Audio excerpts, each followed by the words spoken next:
Nothing tastes like chicken here. April's chowing down. Elizabeth hasn't even attempted anything yet. Nice. Landon is almost done. Give thanks. Give thanks to the Fear Factor gods. Worm and cockroach stuffing. Landon looks like he's definitely got 3 hatchets. Oh, the spider is going down. Oh, Nice. Oh, it's a struggle. A battle in his mouth. You're a beast, man. You're... Let's go, clean that plate. That's it, lick it. Hurry up. yeah. That is me. That's me staring down at a Thanksgiving Fear Factor style plate of green bean earthworms, maggoty mashed potatoes with grandma's rotten fish sauce, who they said was a surprise and it was a special she made, as well as a side of cockroach, beetle, and stink bug stuffing. I entered this contest in hopes of winning to fund a really big dream that I had that year.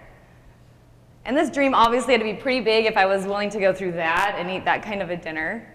We're all too lucky to have these creative money-making opportunities in our country. What is an Olympianite? When in pursuit of your dreams, your goals, your big ideas, your passions, they seem to come with attachments. You have to be willing to sacrifice, to do what's necessary, to have courage, use integrity, as well as walk with confidence as you live out these quests. A 12-year-old girl sat down with her dad after dinner one night. He turned on the television to the 1992 Barcelona Olympic Games.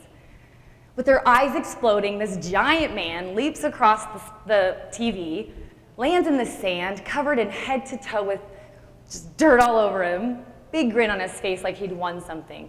Flashes of light were going off all around him. That man was Carl Lewis. He long jumped 28 feet 5 1/4 inches that day into another Olympic gold. She looked at her dad and said, "How do I do this?" And he said, "What, long jump?" She said, "Oh no, I want all of it. I want to go there. I want to be an Olympian." Now this dad looked down at his young dreamer, who he had nicknamed Spring Loaded, and claimed she had been born in 30 minutes or less from start to finish, and just hit the ground running the minute she got out. Her parents became dream creators that summer. Little did they know that this dream would turn into something absolutely bigger than an Olympic Games. How does a 12-year-old child pick a dream of this magnitude, and in this case to be an Olympian, and actually hold on to it and pursue it? With a world full of negativity, non-believers are everywhere, and as we grow, we become conditioned to say, "No, I can't."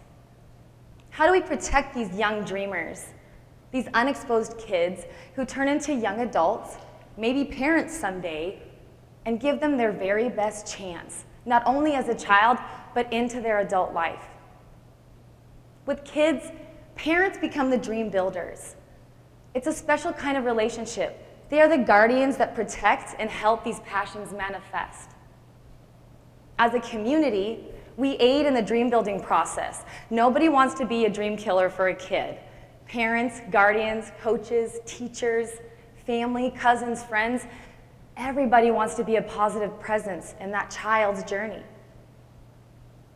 As a culture, while we're protecting these young dreamers, are we helping each other out in this dreaming process? As we get older, the world becomes very demanding of us. We start experiencing violations of trust, loyalty, tragedies, and failures. Doesn't it seem like we start losing sight of our passions, our desires, and our loves, those amazing talents we are instinctively driven towards at a young age, but for some reason seem too far away now? We make excuses like, "Oh, it's too late for that," or "I just don't have time," or "I'm too old." Those that choose a dreamer's path, that decide nothing will ever stop them, usually take on the persona of being relentless, seen as having courage, drive, and extreme focus. Relentless is defined as continuing without becoming weaker, persistent, constant, nonstop, never-ending, and incessant. And in my world, April Steiner Bennett, never, ever, ever, ever give up. I just love the definition, the noun version too, but the adjective as well, continuing without becoming weaker. Mary Catherine Keller, she's a little sister of mine, and I don't have any real little sisters, so I collect them along my journey. Her and I had a great conversation a few weeks ago. She said, April, you are relentless. You never, ever, ever, ever, ever, ever, ever, ever give up. And it caught me off guard. I had to think about what the word meant first. And I kind of had an idea, and then she proceeded to tell me all the things I had done to earn that title. And I thought, how did it come to this? On this quest, I've learned how to problem solve, switching from negative to positives. But I really feel like the relentless persona came on strong in some of my lowest, weakest moments, and I'd like to share one with you. If I haven't made it clear enough, I am a pole vaulter, professional pole vaulter, and we do get paid to do this. This is one of my favorite competitions, the Reno Pole Vault Summit. It is a convention held once a year in Reno, Nevada. I am vaulting on a stage, by the way. That never happens. 1,500 coaches, athletes, parents get together once a year. Pole vaulters are like a giant family, like extended family, right? And the Reno Summit, that's our reunion. We're there to inspire each other, encourage from the grassroots level, as well as watch those masters guys live one more dream of one more competition against each other. It's fantastic. We also host meetings for the up-and-comings in our sport. And there was an athlete I had a moment with. He unintentionally devalued my entire journey in just a few minutes. First, let me get you a history of the women's pole vault, which is less than 20 years old, by the way. Stacy Dragila. She vaulted her way in the 2000 Sydney Olympic Games to the first gold medal ever won by a female. It was never in the Olympics before this year. Kelly Suttle claimed her second Olympic team that year in 2004. How rare and special is it to have 2 Olympics under your belt? And then in 2008, I claimed my first Olympic team. It was a dream come true. And later on that summer at the Games, I finished 8th place in the world. One thing that all of us had in common, other than making dreams come true, was the bar height that we cleared was 15 feet 1.5 inches. And it's really an insignificant number. We all would have taken these accolades regardless of that bar height, right? We all wanted to be in the Olympic Games. But this person at this pole vault convention wanted me to go into a room of young post-collegiate female athletes, dreamers, have not jumped this high yet, and tell them that this bar was worthless, that they needed to rethink their goals. In the international pole vault scene, this just wasn't good enough. Or they needed to readjust their career thoughts on being a professional pole vaulter. And in my head, I'm looking at this guy going cross-eyed, thinking, I couldn't imagine walking into a room full of young people, businessmen and women, gym full of kids, and proclaim to put limitations and doubts on their dreams and tell them what they should be thinking. That guy, he was just trying to communicate a number based on a ranking, a physical measurement that he had seen on paper. Can you imagine if our goals and our dreams were solely set on physical measurements? That guy slipped into being a dream slayer in my head. I wanted no part of it, so I did not go into that meeting and say that to those girls. What if we were able to build our dreams, and we do build our dreams, on collaboration, connection, feelings, creativity? We as a community, as a family, we have to connect. We have to build each other up, help each other pursue as we seek out our own dreams. I want to be very clear about something. The dream slayers, they are out there, and sometimes they're that chip on your shoulder that you need. But that's not the focus here. I want to bring a special, more powerful group of people to you. Sean Stevenson, who's a very motivational speaker, states that communicating is simply giving information, but connecting is an exchange of our humanity. I walked onto a Southwest Airlines flight I was featured in their in-flight magazine in June, and thankfully we had a delay, and we're waiting for the plane to take off, and I managed to get the flight attendant to announce that it was Olympic Day, which it was, I wasn't lying.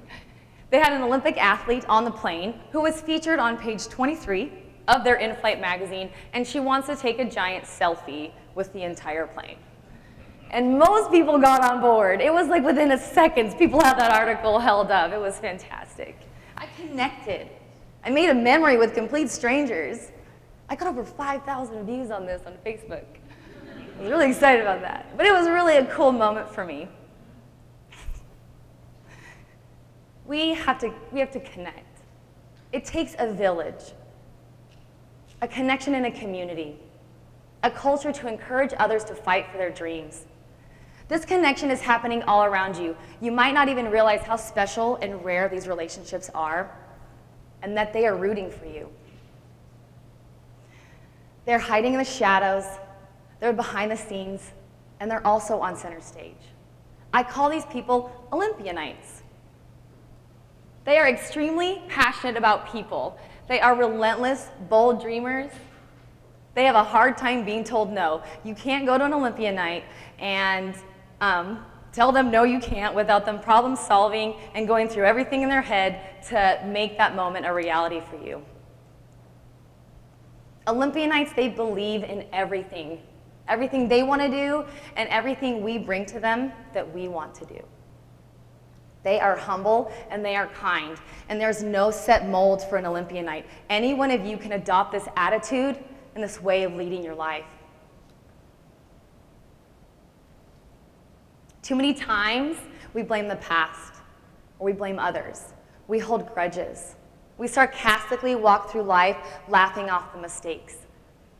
We let in those dream slayers, and we allow them to tell us what to believe because sometimes it just seems easier. Why do we focus on the drama, those things that are trespassed against us? Instead of seeking out our Olympianites, they're just waiting for you to ask. I am an Olympian. I am not an Olympianite. As I started to tell my story a few weeks ago to different individuals and groups, I was getting tremendous feedback, and I really thought I was onto something. And then a few days ago, my parents entered the picture, and it changed everything. In a few days, they had shown me what an Olympianite stands for, and they had never heard the word before. They told me my story had a lot of great points, things I was really passionate about, but they could see the underlying message I was trying to bring to the people. What is an Olympianite? Olympianites, they love to share their knowledge. They are always moving forward, pushing onward, handing out high fives along the way. And it's never finished for them. They want to bring your dreams to reality. My parents put it in perfect perspective, exactly what I was feeling deep down inside about my own quest. I am surrounded by Olympianites. My mom, she says, April, it's the journey that makes you an Olympianite, and I totally agree with her. That's what I want to say. It's our journey. It's not one relationship. It's not one person. It's life experience of failures, successes. My parents have been married for 40 years. They, to me, show me what it is. And what they have become is an Olympianite in my life. My mom, she's so inspiring. She never says a bad word about anybody, ever. She has nothing but good things to say about anyone. And my dad, he has experienced tremendous tragedy in his life. He lost a 16-year-old brother when he was 10, and later on lost a sister during childbirth. Yet he pushes onward with compassion, with humor, with fun, with fire, for everyone around him. This holds true to the attitude and the life of an Olympianite. My parents are just that. They show me every day what I need to do to become the best that I can, and they give me my best chance from childhood into my adult life. The journey continues for me. I still have a dream, and I have Olympianites. They are fostering it, caring for it, loving me and supporting that dream. What do you want to do? Where is your quest going to take you? Will you choose to be someone's Olympianite? Thank you.